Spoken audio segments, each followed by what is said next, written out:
Hello students, welcome to you all on official YouTube channel of Sanskaram Group of Schools. Students, today we are going to study our geography chapter number 7, Lifelines of National Economy. Student, today we are going to continue our part 3 of this chapter. Hello students, today we are going to discuss the different waterways that are available in our country. Student, let us continue the chapter. Since the ancient period, India was one of the seafaring countries. Its seamen sailed far and near, thus carrying and spreading Indian commerce and culture. Waterways are the cheapest mean of transport. क्या कह रहे हैं कि प्राचीन समय से ही जो हमारे भारत के जो समुद्री जो यातायात से विभिन्न देशों के साथ संबंध रहे हैं, हमारे जो नाविक हैं उन्होंने आस पड़ोस और दूर दराज के क्षेत्रों तक अपना जो भारतीय व्यापार है, भारतीय संस्कृति है, उसको पहुंचाया है। और जो हमारे वाटरवेज हैं, जिसको हम कहते हैं जल यातायात, वो सबसे सस्ता साधन है। They are most suitable for carrying heavy and bulky goods. भारी भरकम सामान को एक जगह से दूसरे जगह ले जाने में ये सबसे बेहतरीन मीन्स ऑफ ट्रांसपोर्ट है। It is a fuel efficient and environment friendly mode of transport. वातावरण के लिए ये उपयोगी है और इसमें अधिक ईंधन भी नहीं लगता है। India has inland navigation waterways of 14,500 kilometre inland. Bharat का जो हम कह सकते हैं अंतर्देशीय जो जल यातायात है, उसकी टोटल लेंथ है 14,500 kilometre. Out of these only 5,685 kilometre are navigable by mechanised vessels, कि जिसमें से 5,685 जो किलोमीटर का जो वाटरवेज है वो कवर किया जाता है स्टीमर से, बोट से, इस तरह के यातायात के साधनों से। The following waterways have been declared as the national waterways by the government.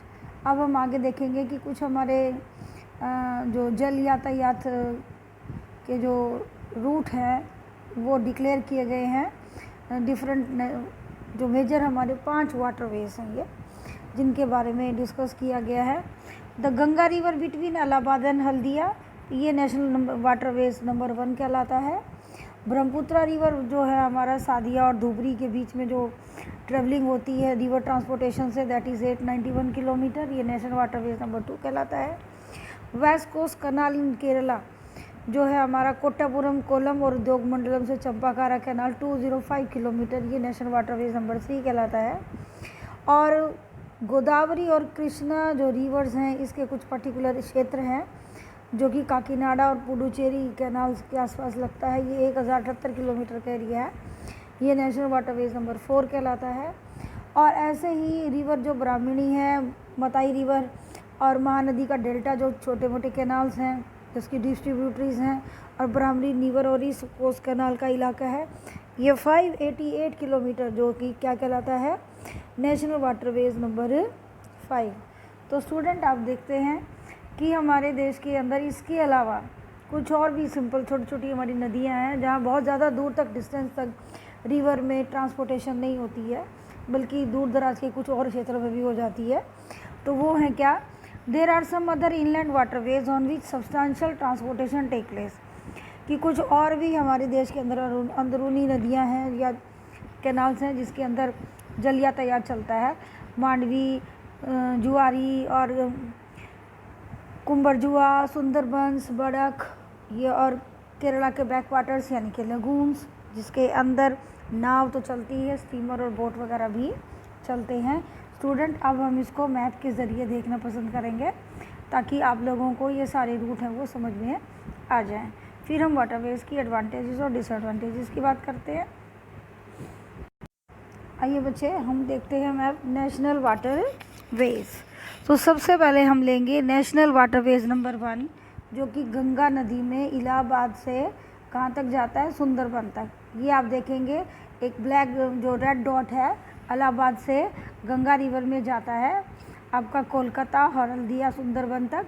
ये हमारा नेशनल वाटरवेज नंबर 1 कहलाता है। इसके अंदर स्टीमर्स, जितना भी ट्रेड रूट वगैरह इधर होता है वो सारा का सारा किधर से जाता है बेटा, कि ये जितना भी इस एरिया के अंदर जितना ट्रक रेल यातायात से सामान ढोया जाता है उतना ही लोकल ट्रेड जो है वो स्टीमर से और बोट से, मैकेनाइज्ड बोट से ट्रैवल होता है। उसके बाद बच्चे हमारा आ जाता है national waterways number 2, that is आपको नज़र आएगा ब्रह्मपुत्रा रिवर में धुबड़ी टू सादिया। सादिया देखेंगे अरुणाचल प्रदेश में ऊपर है और नीचे आ जाता है ये धुबड़ी आसाम की तरफ। तो ये आपका नेशनल वाटरवेज 2 कहलाता है और इसका डिस्टेंस आप देखेंगे 891 किलोमीटर है। उसके बाद बच्चे आप देखते हैं नेशनल वाटरवेज नंबर 3 जो कि हमारा जाता है कोट्टापुरम से कोल्लम तक, जो केरला के अंदर है, वेस्ट कोस्ट कनाल 205 किलोमीटर। नीचे केरला में आप इसकी तरफ देखेंगे। फिर आप देखें पुडुचेरी से जो बकिंगम कैनाल है, Godavari Krishna and canals Kakinada to Puducherry, ये नेशनल वाटरवेज नंबर 4 हमारा कहलाता है। ये देखेंगे कि काकीनाडा से ऊपर अब गोदावरी रिवर तक भी ये पर्टिकुलर कुछ एरिया में जो बोट और स्टीमर वगैरह यूज़ होती है। ये 1078 किलोमीटर का डिस्टेंस कवर करता है ये। उसके बाद आप देखेंगे हमारा नेशनल वाटरवेज नंबर 5 ब्राह्मणी डेल्टा कैनाल्स। तो ये आप देखेंगे महानदी के साथ साथ ही ब्राह्मणी रिवर है, वहाँ आप देखेंगे ये रेड डॉट है, ये आपका नेशनल वाटरवेज नंबर 5 है। और फिर आप देखते हैं बड़क रिवर है, ये हमारी कहाँ नज़र आ रही है आपको, आसाम में नीचे। यहाँ एक पर्टिकुलर कुछ एरिया है जो 121 किलोमीटर आसाम, मिज़ोरम, मणिपुर और त्रिपुरा, ये स्टेट्स के बीच में ये नदी है जहाँ जल यातायात होता है। तो स्टूडेंट ये है हमारा नेशनल वाटर वेज कि आप देखेंगे कि बहुत ज़्यादा तो नहीं, लेकिन जहाँ जहाँ नेविगेबल एरिया है वहाँ यहाँ पर भारत में जल यातायात है उसका प्रयोग किया जाता है। स्टूडेंट्स अब हम देखते हैं apart from these India trade with foreign countries is carried from the port located along the coast, कि भारत का जो व्यापार है विदेशी व्यापार पर्टिकुलरली वो हमारे जो समुद्री बंदरगाह हैं वहाँ से भी होता है। 95% of the countries total volume, 60% in terms of value, कि कोस्ट के हिसाब से देखा जाए तो 68% और पूरे जो माल का जो बल्कि उसका वॉल्यूम देखा जाए तो वो 95% इज़ मूव बाय सी। इसका मतलब ये जो हमारा विदेशी व्यापार है अधिकतम नहीं, ओनली 5% ही दूसरे मीन से हो रहा है, लैंड या एयर रूट से। 95% जो हमारा इंटरनेशनल ट्रेड है वो हमारे कोस्टल पोर्ट से, एरिया से हो रहा है, हमारे सी पोर्ट से। तो अब हम देखेंगे कि हमारे इंटरनेशनल जो वाटरवेज हैं, ओवरसीज़ जो हमारे रूट्स हैं वो कौन कौन से हैं। तो इसके लिए हमें क्या करना होगा, भारत के अंदर जितने भी हमारे मुख्य बंदरगाह हैं उनके बारे में हम पढ़ेंगे अब। With a long coastline of 7,516.6 kilometre, India is dotted with 12 major and 200 notified non major यानी कि माइनर इंटरमीडिएट पोर्ट्स, कि अगर एक लंबी जो हमारी समुद्री तट रेखा है 7,516.6 किलोमीटर, तो इसमें 12 हमारे मुख्य हम कह सकते हैं कि बंदरगाह हैं, और जिसमें से जो 200 हैं वो छोटे या बीच के मंझोले बंदरगाह हम कह सकते हैं। These major ports handle 95% of India's foreign trade, और भारत का विदेशी जो व्यापार है उसका 95% इन्हीं समुद्री बंदरगाहों से बाहर भेजा जाता है या लाया जाता है। तो अब हम जितने भी हमारे मेन ये सी पोर्ट हैं उनको हम क्या करेंगे, 1 2 3 ऐसे मैं बोलती चली जाऊंगी, आप उसको अंडरलाइन करते चले जाना। हमें हर सी पोर्ट की एक मेजर फीचर दिखाई जाए उसके अंदर मिलेगी, और बेटे बोर्ड में आपको वही दी जाएगी। आपको ये नहीं कहा जाएगा कि कांडला सी पोर्ट है उसको लोकेट करो, बॉम्बे सी पोर्ट है उसको लोकेट करो, या पारादीप है या तूतीकोरिन है उसको करो, कोची को करो। नहीं, वो क्या करेंगे, आपको क्वेश्चन की फॉर्म में एक सेंटेंस देंगे जो इस बुक के अंदर जो एक पर्टिकुलर ये हमारा जो सी पोर्ट है उसकी मेजर फीचर्स दिखाई गई है, वो ये लाइन आपको देंगे और आपको आइडेंटिफाई करना होगा कि ये कौन से पोर्ट की बात कर रहा है। फिर आप पहले यानी कि आपको 1 मार्क्स के मैप में वो 2 क्वेश्चन दे रहा है, एक तो आपको हिंट निकालना पड़ेगा कि ये कौन से वाला पोर्ट है, उसके बाद आप उसको लोकेट करोगे और लेबलिंग भी करोगे, तब जाकर आपका वो मैप का जो 1 मार्क्स का आंसर है वो कंप्लीट होता है। तो लेट अस स्टार्ट। कांडला ये हमारा पहला है, तो इसके आगे आप अंडरलाइन करके कांडला के आगे 1 भी डाल सकते हो। Kandla in Kutch was the first port developed soon after independence to ease the volume of trade on the Mumbai port. ये हमारा वेस्ट कोस्ट का पहला, गुजरात का आपने अगर कोस्टल एरिया देखा हो तो जैसे उसमें जो हमारा काठियावाड़ है और सौराष्ट्र है, तो उधर जो कछुए का मुंह है ना, उसमें ऊपर वाला जबड़े की तरफ ये आपको कांडला सी पोर्ट नज़र आएगा। ये मुंबई पोर्ट आज़ादी के बाद मुंबई पोर्ट पे जो रश था उसको कम करने के लिए बनाया गया था, एक फीचर होगी। दूसरी, in the wake of loss of Karachi port to Pakistan after the partition, Pakistan के पास कराची पोर्ट चला गया था तो उसका हमें एक नुकसान झेलना पड़ रहा था, तो हमें यहाँ एक ऑल्टरनेटिव और चाहिए था, तो इसलिए भी कांडला पोर्ट बनाया। और Kandla is also known as the Deendayal port, is a tidal port. Deendayal port इसका नाम रखा गया है। ये एक टाइडल पोर्ट है, यानी कि टाइड के साथ ही एंट्री होती है, टाइड के साथ, हाई टाइड के साथ एंट्री होती है और हाई टाइड के साथ ही एग्जिट होती है। It caters to the convenient handling of export and import of highly productive granary and industrial belt stretching across the state of Jammu and Kashmir, Himachal Pradesh, Punjab, Haryana, Rajasthan and Gujarat, यानी कि नॉर्थ वेस्ट के हमारे जितने भी स्टेट्स हैं उनका जितना भी इंडस्ट्रियल प्रोडक्ट है या ग्रेनरी जो हमारा सेरल्स हैं, पल्सेस है, या जो भी एग्रीकल्चर प्रोड्यूस है, रॉ मटेरियल जो विदेशों को भेजा जाता है, सारा ट्रेड इसी पोर्ट से होता है। तो इसकी कोई भी एक लाइन देकर वो आपसे पूछ सकते हैं। अब स्टूडेंट्स आप नंबर 2 डालेंगे, मुंबई अंडरलाइन करेंगे, इसके आगे नंबर 2 लिखेंगे। Mumbai is the biggest port with a special natural and well shelter harbour. ये लाइन भी देकर वो आपसे पूछ सकते हैं कि locate labelling the natural and well settle harbour of India, तो आप मुंबई को उसको लोकेट करोगे। और ए का सेकंड का बी पार्ट आ जाएगा, Jawaharlal Nehru port. Next line, ये 2B कर सकते हो आप इसको। The Jawaharlal Nehru port was plan with a view to decongest the Mumbai port and serve as a hub port for this region. Marmagaon port is the premier iron ore exporting port of the country. Maharashtra Ratnagiri जो belt है उसका जितना भी यहाँ से iron ore है वो सारा का सारा इधर से ही एक्सपोर्ट होता है। मारमागांव नंबर 3 आ जाएगा, इसको अंडरलाइन कर लो बेटा। This port account for about 50% of India's iron ore export. India का टोटल आयरन ओर जो हम बाहर एक्सपोर्ट करते हैं उसका 50% मारमागांव से जाता है। नंबर 4 आ जाएगा न्यू मैंगलोर।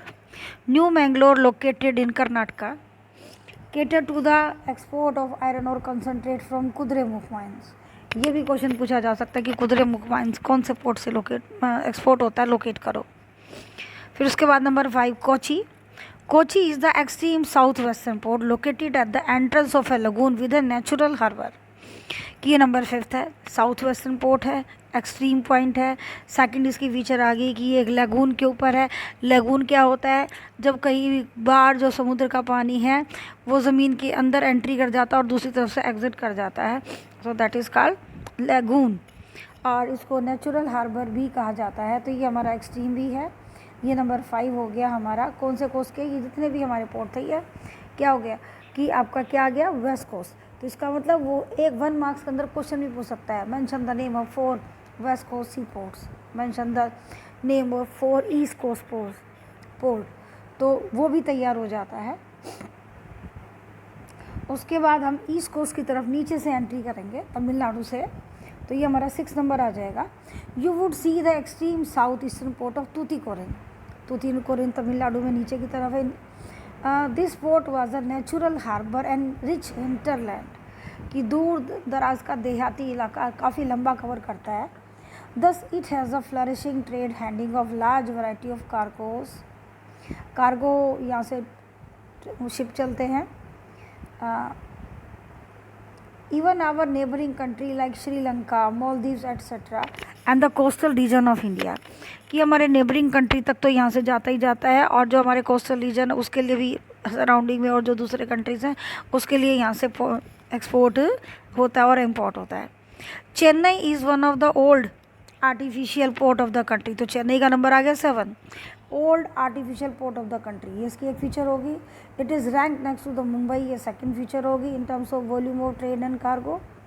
तो नंबर 7 हो गया कि चेन्नई है, पुराना है, आर्टिफिशियल यानी कि सेल्फ नेचुरल नहीं है, कि प्रकृति ने अपने आप इस जगह को पोर्ट के लिए तैयार नहीं किया। पोर्ट के लिए क्या होना चाहिए कि जो समुद्र है वो किनारे पर बहुत गहरा, बहुत उथला नहीं होना चाहिए, थोड़ा गहरा होना चाहिए, कि ताकि जो समुद्री बड़े बड़े शिप हैं वो किनारे तक आ सके।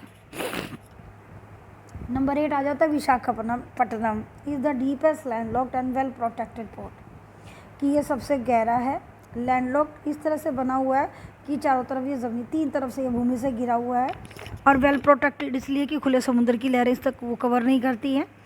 This port was originally conceive an outlet for iron ore export, यहाँ से भी आयरन और है वो एक्सपोर्ट किया जाता है। उसके बाद हमारा 9 आ जाता है Paradip port located in Odisha, ये ओडिशा में आ जाता है Paradip, specialise in export of iron ore. उसके बाद नंबर 10 आ जाता है Kolkata is an inland riverine port, this port serve as a very large and rich hinterland of Ganga Brahmaputra basin. आपको पता ही है गंगा ब्रह्मपुत्र जितना भी हमारा ईस्टर्न स्टेट्स का जितना भी व्यापार है वो सारा इसी पोर्ट से होता है। Being a tidal port, Odisha, उसके बाद हो जाता है ये पारादीप के बाद कोलकाता इनलैंड रिवराइन पोर्ट हो गया, कि इसकी ये फीचर आ जाती है। और इसमें क्या कह रहे हैं कि रिच हिंटरलैंड है गंगा ब्रह्मपुत्र बेसिन का, और being a tidal port it require constant dredging of Hooghly, इसको हुगली की जरूरत पड़ती रहती है। Haldia port was developed as a subsidiary port in order to relieve growing pressure on the Kolkata port, ये नंबर 11 हो गया हमारा मेजर। और जो मैंने बोला था 2 का B part that was Jawaharlal Nehru, तो टोटल मिलाकर हमें 12 पोर्ट दिए गए हैं। तो ये उसका हल्दिया का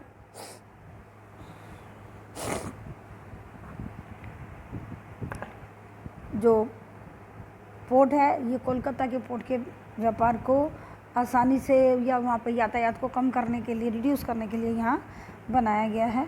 स्टूडेंट्स ये देखिए हैंडलिंग ओवरशिप कार्गो 223 कोरिन पोर्ट। इसके बाद हम देखते हैं बच्चे अपना मेजर एयरपोर्ट्स और सी पोर्ट से हम पहले खाली सी पोर्ट को यहाँ लोकेट करेंगे। ये देखिए कछुए का मुंह जो हमें गुजरात में दिखता है, इसमें ऊपर की तरफ हमें अंदर के जबड़े के ऊपर की तरफ कांडा नज़र आएगा। तो इधर से मुंबई और जवाहरलाल नेहरू दिख रहा है, गोवा में मार्मागांव, कर्नाटका में नीचे न्यू मैंगलोर, केरला के थोड़ा सा एवरेज बीच के अंदर कोची, और नीचे जो आ जाता है मदुरई की तरफ तूतीकोरिन, और चेन्नई तमिलनाडु के कोरल में ऊपर ईस्ट में विशाखापट्टनम है, कहाँ आ रहा है आंध्र प्रदेश के ऊपर, ओडिशा में चिल्का लेक से ऊपर आ जाता है पारादीप, और फिर एक कट के ऊपर हल्दिया, और उसके ऊपर अंदर हुगली नदी के ऊपर यहाँ अंदर जाकर कोलकाता पोर्ट। तो ये हमारे मेजर सी पोर्ट हैं। अब हम आगे बढ़ते हैं अपना चैप्टर, आइए ज़रा।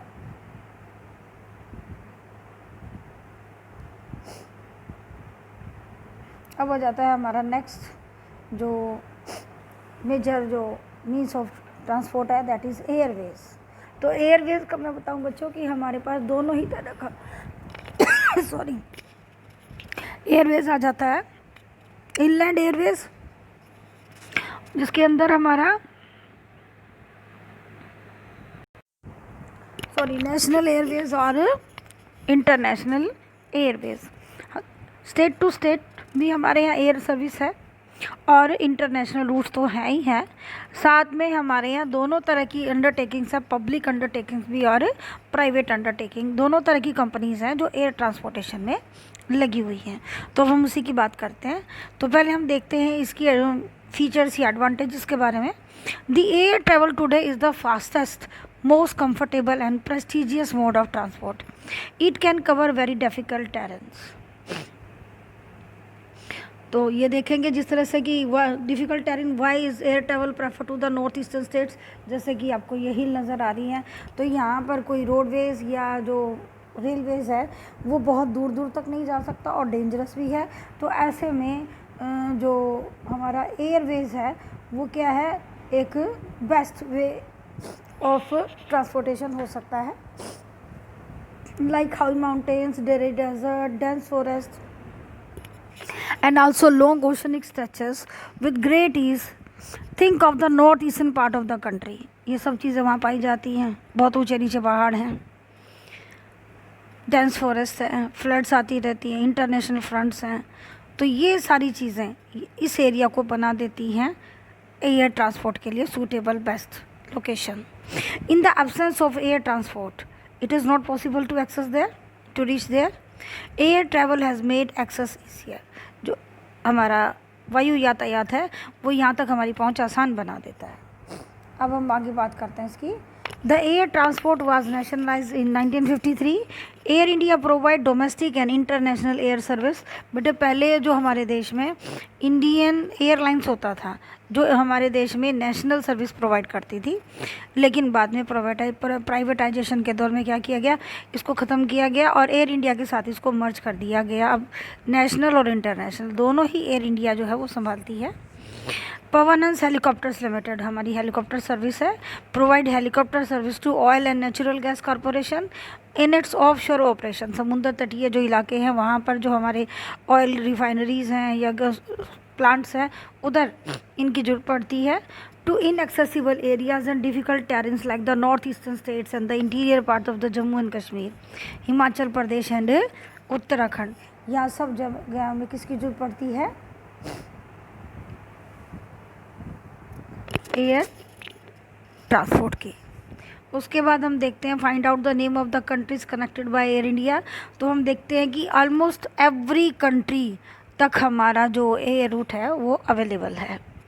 Air travel is not with in the reach of the common people. ये इसकी मेजर डिसएडवांटेज है क्योंकि इट इज़ वेरी एक्सपेंसिव, जो कि आउट ऑफ रीच है कॉमन पीपल के। It is only the north eastern state that special provisions are made to extend the service to the common people, कि आम आदमी को सब्सिडी देकर यहाँ हेलीकॉप्टर सर्विसेज वगैरह प्रोवाइड की गई हैं क्योंकि इनएक्सेसिबल एरिया है। अदरवाइज़ तो ये प्रेस्टीजियस तो है ही है, ये फास्टेस्ट मीन्स ऑफ ट्रांसपोर्ट भी है, लेकिन इसकी सबसे बड़ी प्रॉब्लम यही है कि ये बहुत एक्सपेंसिव है। अब स्टूडेंट हम आगे शुरू करते हैं कम्युनिकेशन, मीन्स ऑफ कम्युनिकेशन की बात करेंगे कि जब से इंसान ने इस धरती पर कदम रखा है कि या उसकी बुद्धि ने विकास किया, उसने सदा कोशिश की है कि वो अपने विचार दूसरों तक पहुंचाए। तो आज के इस आधुनिक दौर में ऐसा हो नहीं सकता कि हम अपनी अभिव्यक्ति दूसरों तक ना करें, इम्पॉसिबल है ये। सो लेट अस डिस्कस कि कितने टाइप के मीन्स ऑफ ट्रांसपोर्टेशन जो हैं मीन्स ऑफ कम्युनिकेशन हमारे देश में अवेलेबल हैं। Ever since human appeared on the earth, they have used different means of communication. But the pace of change has been rapid in modern times. Long distances communication is far easier without physical movement of the communication or communicator or receiver. कि आज जो modern जो हमारा समय है इसमें काफ़ी तीव्र गति से बदलाव आया है संचार के साधनों में। लंबी दूरी तक हम बातचीत कर लेते हैं बिना आमने सामने, ना तो बोलने वाला और ना ही सुनने वाला, उन दोनों के आमने सामने होने की ज़रूरत ही नहीं है। आप मोबाइल पर, इंटरनेट पर दुनिया के किसी भी देश में face to face WhatsApp call जो वीडियो कॉल है वो कर सकते हो। तो ये आज के ज़माने में पॉसिबल है, जबकि 90 में, 80 में, 70 में, 60 में ये सब पॉसिबल नहीं था। पर्सनल कम्युनिकेशन, तो अब बात करते हैं कि मीन्स ऑफ कम्युनिकेशन कितनी तरह के होते हैं। तो पहले थोड़ा सा एक्सप्लेनेशन हो जाती है। पर्सनल कम्युनिकेशन और मास कम्युनिकेशन, ये हमारे दो तरह के मीन्स ऑफ कम्युनिकेशन है। तो पर्सनल में हमारे पास क्या आ जाता है, लेटर आ जाते हैं। तो अब सर इसको डिवाइड करते हैं प्रिंट मीडिया और इलेक्ट्रॉनिक। एक प्रिंट मटेरियल है, दूसरा इलेक्ट्रॉनिक है। पर्सनल में भी चलता है, पर्सनल में लेटर है, पोस्ट कार्ड है, हमारा पर्सनल मोबाइल है। तो प्रिंट के अंदर तो हमारा क्या आ जाता है, क्योंकि हम लिखते हैं ना लेटर वगैरह। तो दूसरा हमारा मोबाइल है, लैंडलाइन फ़ोन है, ये क्या है, ये हमारा इलेक्ट्रॉनिक है। मास कम्युनिकेशन के भी अंदर ऐसे ही होता है, न्यूज़पेपर है, बुक्स हैं, पीरियोडिकल्स हैं, स्टोरी बुक्स हैं, ये सब क्या चीज़ें हैं? प्रिंट मटेरियल है। उसके बाद इलेक्ट्रॉनिक जो हमारा मीडिया जाता है, जिसके अंदर से हम मास तक, जनता तक अपनी बात पहुंचाते हैं, वो टीवी है, रेडियो है, फिल्म्स हैं, ये सब इलेक्ट्रॉनिक मीडिया जाता है। तो अब वन बाय वन इसकी सारे की बात करते हैं। Personal communication and mass communication including television, radio, press, films, etc., are the major means of communication in the country. The Indian Postal Network is the largest in the world. It handles parcel as well as the personal written communication. कि जो हमारा personal जो means of communication, हमारा letter waiter, ये भारतीय डाक विभाग करता है, जो दुनिया का सबसे बड़ा पोस्टल नेटवर्क है विश्व के अंदर। It handles parcel as well as the personal return communication. तो ये दो तरह की मेल हमारी जो डाक विभाग है वो ले जाता है। कैसे? फर्स्ट क्लास मेल और second class mail. First class mail के अंदर सिर्फ हमारी जो चिट्ठियाँ होती हैं और हमारे पोस्ट कार्ड आते हैं वो आते हैं। और इसकी ख़ास बात क्या है फर्स्ट क्लास मेल की, कि इसको जो इसका जो डेस्टिनेशन है वहाँ तक तीनों मीन्स ऑफ ट्रांसपोर्ट, एयर भी, लैंड भी, यानी कि वाटर जो भी हो, सबको यूज़ किया जाता है। लेकिन जो हमारा सेकंड क्लास मेल है, मोस्टली जिसमें पार्सल सर्विस या कोई बिज़नेस इस तरह का पैकेजिंग वगैरह होती है, तो वो सिर्फ वाटर या लैंड रूट का ही इस्तेमाल करता है, एयर लिफ्टिंग नहीं होती है। तो ये मेजर हमारा एक अलग से क्वेश्चन आ जाता है NTSC वाला, जो औरों से थोड़ा सा हटके है। आपको लगता है कि इतनी मेजर बात नहीं है, लेकिन it is also a major question. Cards and envelopes are considered first class mail and are airlifted between stations covering both land and air. हो गया यहाँ तक clear? The second class mail include book packets, registered newspapers and periodicals, ये parcels वगैरह होते हैं। They are carried by surface mail covering land and water transport. To facilitate quick delivery of mails in large towns and cities, 6 mail channels have been introduced recently. They are called Rajdhani Channel, Metro Channel, Glean Channel, Business Channel, Bulk Mail Channel and Periodical Channel. डाक विभाग ने क्या कर रखा है कि जो उसके पास डाक आती है तो उसने क्या कर रखा है, अलग अलग रूट बना रखे हैं, इस तरह के ग्रुप बना रखे हैं। पर्टिकुलर उस ग्रुप के अंदर उस डाक को डाल दिया जाता है और वो रैपिडली अपने डेस्टिनेशन तक पहुंच जाती है। ये सब क्विक मेल डिलीवरी के लिए किया गया है। उसके बाद ये हमने किया ही था बच्चे अपने सी पोर्ट्स और एयरपोर्ट। ये थोड़ा अब मैं ये मैप दिख रहा है तो फिर आप एयरपोर्ट का डिस्कशन फिर से कर लेती हूँ। अमृतसर में राजा सांसी लोकेट करना आता है। दिल्ली के अंदर इंदिरा गांधी इंटरनेशनल एयरपोर्ट आता है। तो मुंबई के अंदर छत्रपति शिवाजी आता है। हैदराबाद के अंदर राजीव गांधी इंटरनेशनल एयरपोर्ट आता है, जो उसका नाम बुक में नहीं लिखा हुआ है लेकिन आपको फिल करना दिया जाता है। कोलकाता के अंदर आपको नेताजी सुभाष चंद्र बोस जो आपको एयरपोर्ट दिया है। अच्छा, उसके बाद आ जाता है चेन्नई के अंदर मीनाम्बक्कम है। और नीचे जो हमारा थिरुवनंतपुरम का जो एयरपोर्ट है इसको रीनेम कर दिया गया है, इसको नादिम्बाचेरी एयरपोर्ट के इंटरनेशनल एयरपोर्ट के नाम से जाना जाता है। तो इस यहाँ मैं अपने दो के नाम नहीं है, आप इनको याद रखें। एक तो हैदराबाद में राजीव गांधी और दूसरा थिरुवनंतपुरम में नादिम्बाचेरी एयरपोर्ट। क्लियर? चलिए अब हमने आगे चलते हैं अपने चैप्टर को लेकर। अब हम देखते हैं कि हमारा डाक विभाग तो है ही है, अब हमारा टेलीकॉम यानी कि telephone department.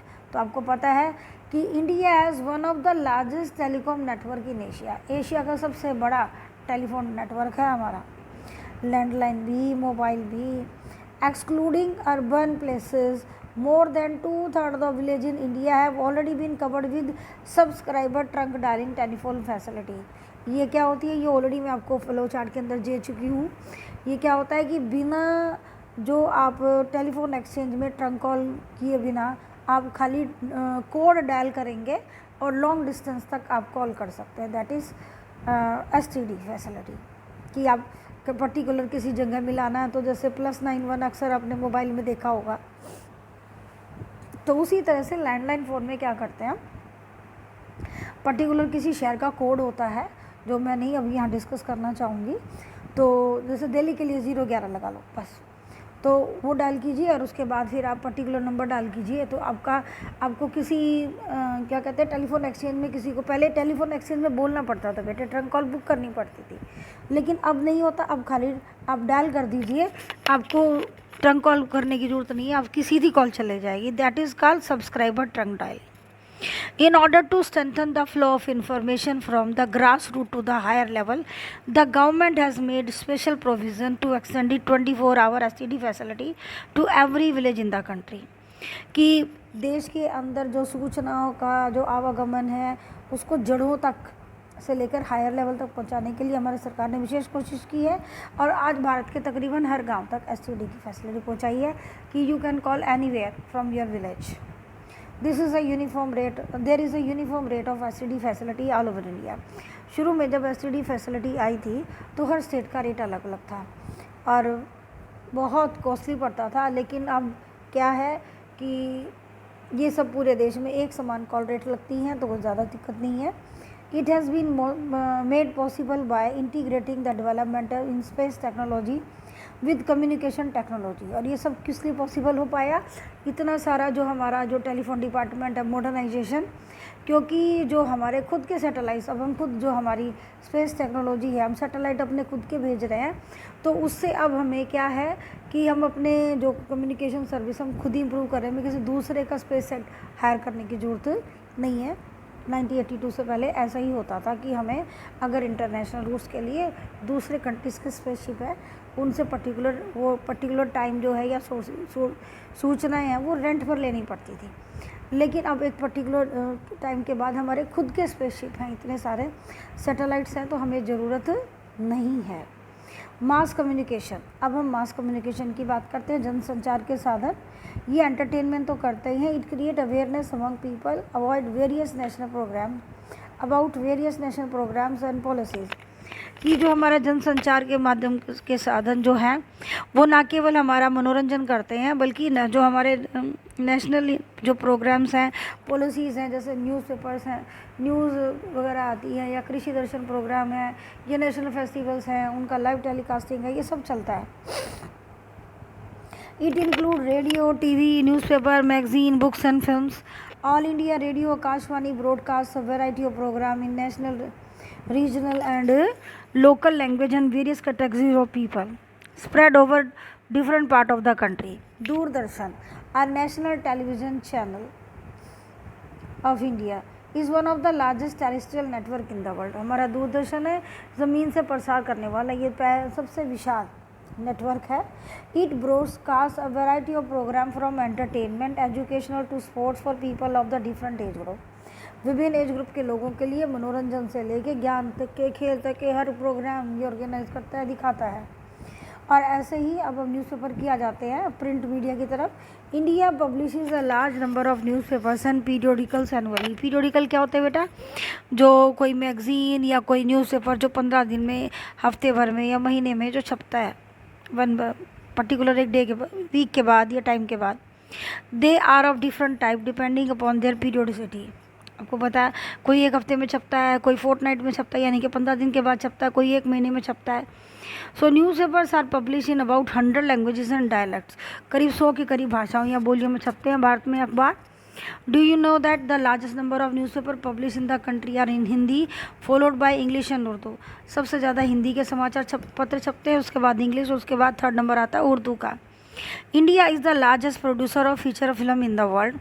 It produces short films, video feature films and video short films. कि हमारे यहाँ फिल्में भी बनती हैं, जो वीडियो फिल्म भी बनती है और फीचर फिल्म भी बनती है और शॉर्ट फिल्म भी बनती हैं। The Central Board of Film Certification is the authority to certify both Indian and foreign film. Bharat, आपको पता है हमारी जो संस्कृति है उसकी रक्षा के लिए हमारे यहाँ कोई ये फिल्म सेंसर बोर्ड है वो बनाया गया है, जिसका काम है डिफरेंट जो फीचर फिल्म्स हैं उनको सर्टिफाइड देना। तो मैंने आपको बताया था बेटा कि वो अलग अलग सर्टिफिकेट देते हैं।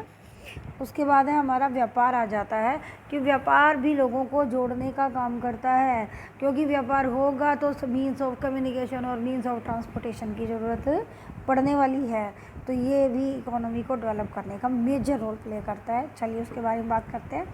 अब नेशनल जो हमारा ट्रेड है हम मेन करेंगे इंटरनेशनल ट्रेड। क्योंकि इंटरनेशनल ट्रेड से हमें फॉरेन करेंसी अवेलेबल होती है, हम देश के लिए जो लेटेस्ट टेक्नोलॉजी है वो हायर करते हैं, तो ये कंट्री के लिए दोनों ही तरफ से बेनिफिशियल होता है। Let us discuss the exchange of goods among people, states and countries is refer to as a trade. ये ट्रेड की डेफिनेशन होगी बेटा कि वस्तुओं का लेन देन राज्यों और देशों के बीच में जब होता है तो उसको व्यापार कहते हैं। आगे फिर इस पैराग्राफ की हर लाइन एक क्वेश्चन का आंसर है, underline each and every line. The market is the place where such exchange took place. Trade between two countries called international trade, कि दो देशों के बीच जो व्यापार होता है तो उसको अंतर्राष्ट्रीय व्यापार कहते हैं। इट में take place through C, air और लैंड रूट, किसी भी रूट से हो सकता है। While local trade is carried in cities, towns and villages, state level trade is carried between two or more states. Advancement of international trade of countries is indexed to its economic prosperity. किसी भी देश का जो अंतर्राष्ट्रीय व्यापार है वो बताता है उस देश की आर्थिक समृद्धि को, कि जितना ज़्यादा आप माल बेचेंगे आप उतने ही प्रॉस्पर हैं, जितना खरीदेंगे आप उतने ही अनडेवलप्ड हैं, क्योंकि आप तो सब कुछ बाहर से खरीद रहे हैं। Therefore, it is considered the economic barometer of a country. Barometers, तो इसका मतलब कि किसी भी देश की जो अर्थव्यवस्था का पैमाना है, नापने का जो मेजरमेंट का जो टूल है, that is international trade. As the resources are space bound, no country can survive without international trade. Export and import are the component of trade, क्योंकि विदेशी जो व्यापार होता है या तो कुछ बाहर से खरीदेंगे तो वो इम्पोर्ट हो जाता है, या कुछ विदेशों को बेचेंगे तो वो एक्सपोर्ट होता है। और जो एक्सपोर्ट और इंपोर्ट का जो बैलेंस होता है ये प्रत्येक देश का अलग अलग होता है। यदि कोई देश ज़्यादा चीज़ें बेचता है और कम खरीदता है तो उसकी फॉरेन एक्सचेंज ज़्यादा होगी, वो उसका फेवरेबल क्या कर सकते हैं व्यापार है, बैलेंस है। और जब कोई देश हमारे भारत की तरह खरीदता बहुत ज़्यादा है, बेचता बहुत कम है, तो उसका अनफेवरेबल बैलेंस हो जाता है। तो यही हम बात करेंगे अभी। The balance of a trade of a country is difference between its export and import, कि जो संतुलन है ना व्यापार का वो उसके एक्सपोर्ट और इम्पोर्ट का अंतर होता है। When the value of export exceed the value of import it is called favourable balance. आपका एक्सपोर्ट ज़्यादा है, इम्पोर्ट कम है, तो वो फेवरेबल बैलेंस है कि आपके देश का फ़ायदा होगा। ऑन द कॉन्ट्रेरी, इसके उलट, if the value of import exceed the value of export it is termed as unfavourable. ये हमारे देश का हाल है, हम सब कुछ खरीदते हैं, बेचते बहुत कम है, तो फिर उसमें मुद्रा विदेशी हमारी बाहर चली जाती है, तो वो हमारे देश के हित में ठीक नहीं है। India has trade relation with all the major trading blocs and all geographical region of the world. The commodities exported from India to other countries include jams, jewelry, chemicals and related products, agriculture and allied products. ये सब चीज़ें हम बाहर बेचते हैं। Clear कि ये हमारा एक्सपोर्ट है जो दूसरे देशों को जाता है। केमिकल्स है, हीरे मोती हैं, ज्वेलरी है, या एग्रीकल्चर प्रोडक्ट्स हैं, या उससे जुड़े हुए प्रोडक्ट हैं। लेकिन अब हम अपने देश में लाते क्या क्या उसके बारे में बात करते हैं। The commodities imported to India include petroleum, crude and products, gems and jewelry, chemicals and related products, base metals, electronic items, machinery, agriculture and allied products. ये सब चीज़ें हम import करते हैं। India has emerged as a software giant at the international level and it is earning large foreign exchange through the export of information technology की। जो हमारी software companies हैं जो सॉफ्टवेयर तैयार करती हैं या जो इस तरह का काम करती हैं, जो इन्फॉर्मेशन एक्सपोर्ट करती हैं, उससे देश को काफ़ी सारा पैसा मिलता है। अब हम बात करते हैं टूरिज़्म की, because tourism is also a trade. Tourism में जब बाहर से टूरिस्ट आता है हमारे देश के अंदर, या हमारे देश का ही कोई व्यक्ति दूसरी जगह जाता है, तो वो क्या करता है, मनी सर्कुलेशन करता है। मैंने आपको बताया तो वो इनकम जनरेट करता है। अरे वो आएगा वो हमारे देश में लैंड करेगा, खाना भी खाएगा, टैक्सी भी लेगा, होटल भी लेगा, जिस मोन्यूमेंट में जाएगा उसकी टिकट भी लेगा, उसके सराउंडिंग में मार्केट होगी, हैंडीक्राफ्ट भी खरीदेगा, गाइड की भी ज़रूरत होगी, तो होटल्स बनेंगे तो फर्नीचर, कंस्ट्रक्शन, ना जाने किस किस के लिए क्या क्या जॉब जनरेट होती चली जाती है। तो टूरिज़्म भी इकोनॉमिक प्रॉस्पेरिटी का एक कॉज है। Let us discuss tourism in India has grown substantially over the last 3 decades. पिछले 20-30 सालों से ही भारत में टूरिज़्म है वो काफ़ी बड़ा है। More than 15 million people are directly engage in the tourism industry, यानी कि 15 मिलियन, इसका मतलब हम ये लगाते हैं कि पूरे 15 लाख के करीब 150 लाख के करीब जो व्यक्ति हैं वो डायरेक्ट इस हमारी पर्यटन विभाग से, उद्योग से जुड़े हुए हैं। Tourism also promote national integration, these are the advantages of tourism, कि ये नेशनल इंटीग्रेशन करता है कि बंदा एक जगह से दूसरी जगह जाएगा, अपने ही देश के लोगों से फैमिलियर होगा, उनके प्रति भाईचारा बढ़ता है तो देश की एकता बढ़ती है। Provide support to local handicrafts and cultural pursuits, जो मैंने आपको बताया था कि हम कहीं जाएंगे तो वहाँ से जो भी उनका हैंडीक्राफ्ट होगा, जो लोकल मार्केट होगी, उससे सामान तो खरीदेंगे ही खरीदेंगे, तो यानी कि उन लोगों को हम काम दे रहे हैं। It also help in the development of international understanding about our culture and heritage. ये भी क्लास में आपके साथ डिस्कस किया था कि पहले हमारे देश को क्या समझा जाता था, सांपों का देश, बैकवर्ड कंट्री, यूरोप, ब्रिटेन ने हमारी छवि ऐसी बना रखी थी। लेकिन अब जो विदेशी जो टूरिस्ट हैं वो भारत आते हैं, हमारी मॉडर्निटी को देखते हैं, हमारी जो मॉडर्न लाइफ है उसको देखते हैं, हमारी अचीवमेंट को देखते हैं, तो उनका हमारे देश के प्रति उनका नज़रिया बदल रहा है, हमारी रेपुटेशन में चेंज आ रहा है, हम बहुत बेहतरीन स्थिति में हैं आज। Foreign tourist visit India for heritage tourism, कि विदेशी यात्री आते क्यों हैं, हमारी विरासत को देखने, हमारा ताजमहल, लाल किला, चार मीनार और ना जानी पुरानी बिल्डिंग्स, जो हमारी कैलाशा टेम्पल्स हैं या एलोरा टेम्पल्स हैं, या जो हमारा महाबलीपुरम के टेम्पल्स हैं, रथास हैं, जो भी हमारी पुरानी मोन्यूमेंट्स हैं। उसके बाद इको टूरिज़म है, मन्नार है जैसे, और नीलगिरीज के अंदर है, या जो हमारा बैक वाटर केरला का है, या जो हमारा ये रिजॉर्ट्स हैं माउंटेनियस एरिया में, नॉर्दर्न हिमालयज़ में, तो ये सब इको टूरिज़म के लिए होता है। एडवेंचर टूरिज़म बंजी जंपिंग है या ग्लाइडिंग है या और दूसरी लोग आते हैं पहाड़ों पर चढ़ने के लिए भी। कल्चरल टूरिज़म है, किसी को राजस्थान घूमना है, किसी को गोवा घूमना है, वहाँ का कल्चर देखना है। फिर मेजर जो आजकल चल रहा है ना, दैट इज़ मेडिकल टूरिज़म। आज Apollo, Fortis, Medicity, max, 5 star hotel की तरफ 5 स्टार हॉस्पिटल खुलने लगे इंडिया में, क्योंकि दुनिया में सबसे सस्ता इलाज भारत में होता है। कि अगर आप अमेरिका में कोई हार्ट ट्रांसप्लांट करा रहे हैं, सपोज़ $5 लाख का खर्चा आ रहा है, वही अगर आप ये हार्ट ट्रांसप्लांट इंडिया में कर लें तो यहाँ बेस्ट टैलेंटेड डॉक्टर्स हैं, 5 स्टार होटल जैसी हॉस्पिटल सर्विस दे रहा है, तो वो सारा का सारा आने जाने का खर्चा 1.5 लाख में भी नहीं पड़ता, सेविंग की सेविंग। तो इसलिए मेजर डेस्टिनेशन डिफरेंट कंट्रीज़ के लिए अब हमारा देश बन चुका है।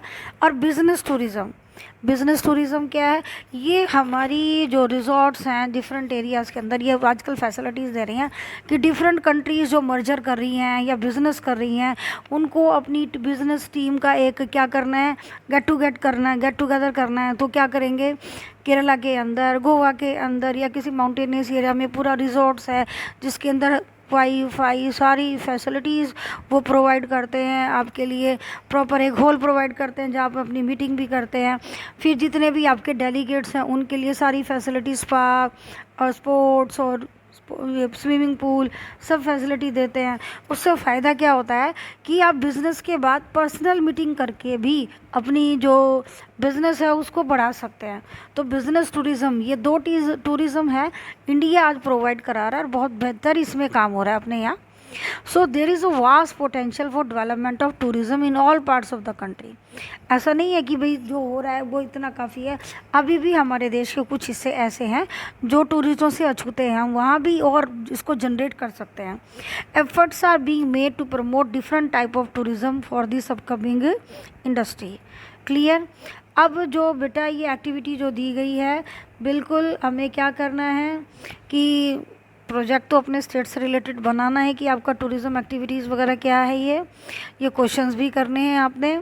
साथ में इस चैप्टर से जितने भी मैप हैं, पर्टिकुलरली हमारे सी पोर्ट, एयरपोर्ट, ये और हमारे major roadways, national highway numbers paper में लोकेट और लेबलिंग करने आते हैं। So student, this is the end of our chapter number 7 of geography. If you like my explanation, please like my video and subscribe my channel. Thank you very much. Bye.